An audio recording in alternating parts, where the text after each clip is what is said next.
Hey guys, welcome back to World Mechanics. Our mission here at the garage, guys, is to save you as much money as we can. That's why we make these absolutely free videos.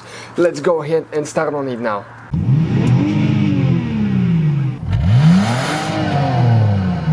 Today, guys, we'll show you how to remove and replace rear sprocket on a motorcycle with a drum brake, rear drum brake. That's the rear sprocket that we'll be installing.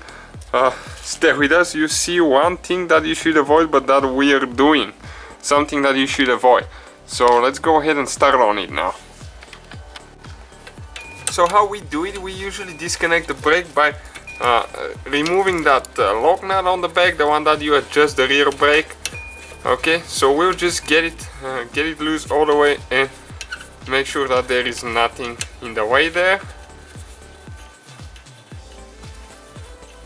Okay, it's almost out. Perfect.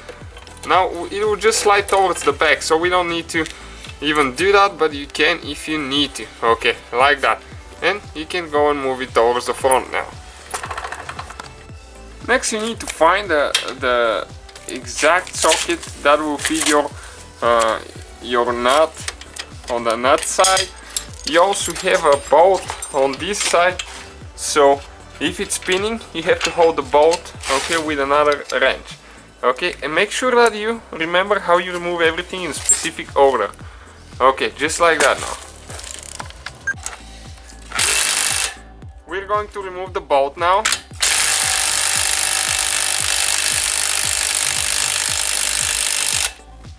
And it's still not coming out. Okay, so what we are going to do, we will get a rubber hammer, okay, and hit it from this side a little bit. If you hit it too much, you're going to mess up the thread on it, so you have to be careful. Okay, just a little bit like that. You do not have to remove the whole bolt, you just need to make sure that it's like a millimeter or two loose. Okay, so you can slide the tire back and forth. Okay, you can see, so you can pull it out, but first we will need to disconnect the chain. Stay with us and we will do that in a minute. Okay, once the tire is all the way to the front, you can just go ahead and pull the chain out. Okay, like that. Now it's important how you remove the tire. Right here you can see where the drum is being fixed to the frame. Okay, you need to install it the same way. Stay with us, we'll show you how to do that in a little bit. So let me show you now, guys, quick. Okay, right here, this is part of the chain system that you get the chain tied, and it cannot jump that tooth, so you need to make sure that you push the bolt a little bit more this way. Okay, so that way, okay, this thing can jump. Okay, you need just a little bit more, a hair more, maybe one more time, and it will be ready. Okay, let me see now. Okay, that will come out now. Next, you can grab the tire and pull it out, guys. So that's how you remove the wheel. As you can see, not very complicated. Okay, guys, so this is the sprocket here with 5 nuts. You can see it has only 5 nuts. Some will have bolts, some will have 6, 5, 7, depending on the bike. This one has bolts with Allen wrench. You can see it has 6 of them. Because actually this one is a 250 and this one is 200, so the 200 uses a little bit less bolts, actually nuts in our case.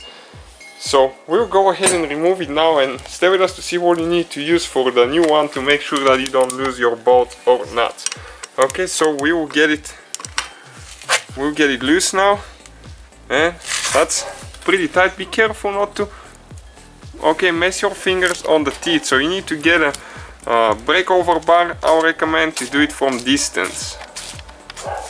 Okay, the big tools right here, guys, they always work.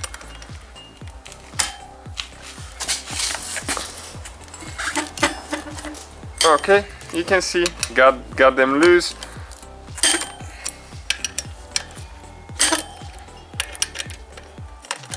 And different sprockets will come in different designs. Ours is only 5 teeth bigger than the factory one, but it makes a difference if you're doing some trail riding and things like that. Top end speed will be lower, you won't go as fast, but it will have pretty good torque in lower speeds. Okay, so we'll be ready to pull it out now.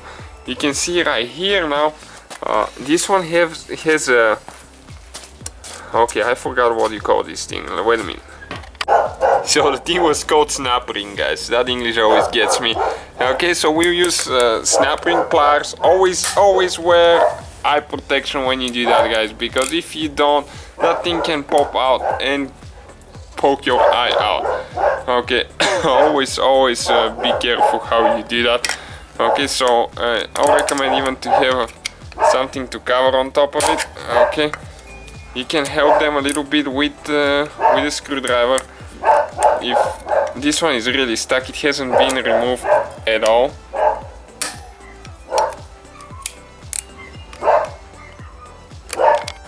Alright guys, so we actually changed the fittings on those. Okay, and one of them you can see it's a little bit bent, so we need to fix it.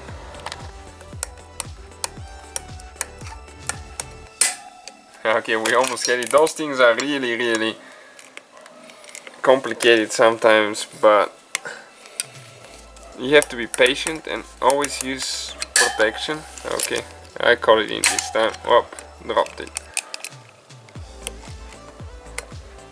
Let's give it one more try.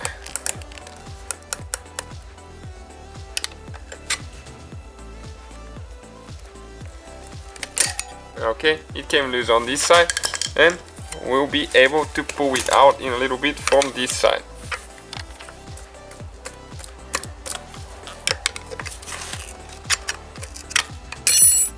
Okay, you have to make sure that you don't bend them. If you bend it, you have to get a new snap ring. They're very inexpensive, and it's recommended to replace them every time you do a sprocket replacement. Okay, we're ready to pull this one out, and we're ready to get the new one in place now.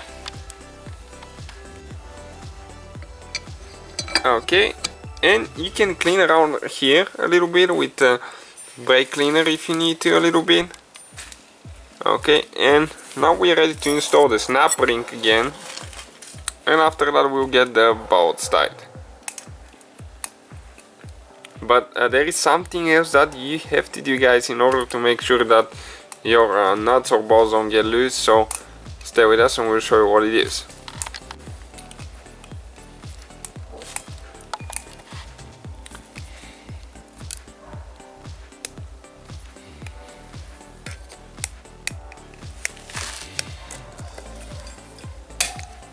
They're pretty easy to install compared to removing those things.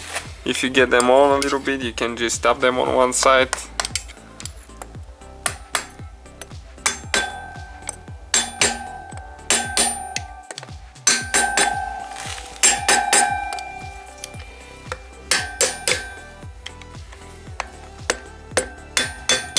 Okay, this one is in place now.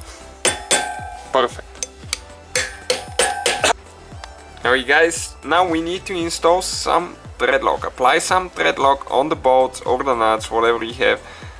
That way from vibrations your nuts bolts will not get loose, because otherwise we've seen people losing the nuts really easy, because there is quite a bit of vibration, especially off-roading. Okay, so get it tight now, and you have to go in a certain sequence now, kind of like a star looking pattern, so we'll show you now. We'll start with this one now. Okay, on this side. Next we'll go to this one here. Then this one.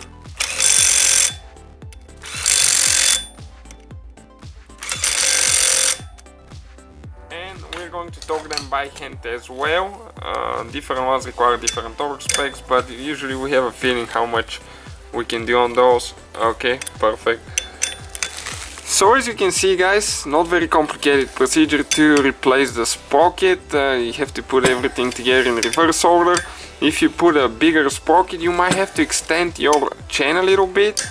If it's just a few teeth bigger, you might be able to have the slack, so you might not be able to, you might not have to put a new chain. But as you can see, ours is only 5 teeth bigger, not much at all, and we had quite a bit of slack on the chain. So if you want to see a chain video, we'll have it on the channel soon. Thank you for watching, guys, and see you guys next time. Hopefully, guys, the video was helpful. Please do not forget to comment, like, subscribe. That way we can keep making these absolutely free videos. Guys, we have more than 19,000 free repair videos on our YouTube channels that can, guys, save you thousands of dollars in future repairs. Check them out. Thank you guys for watching and see you next time.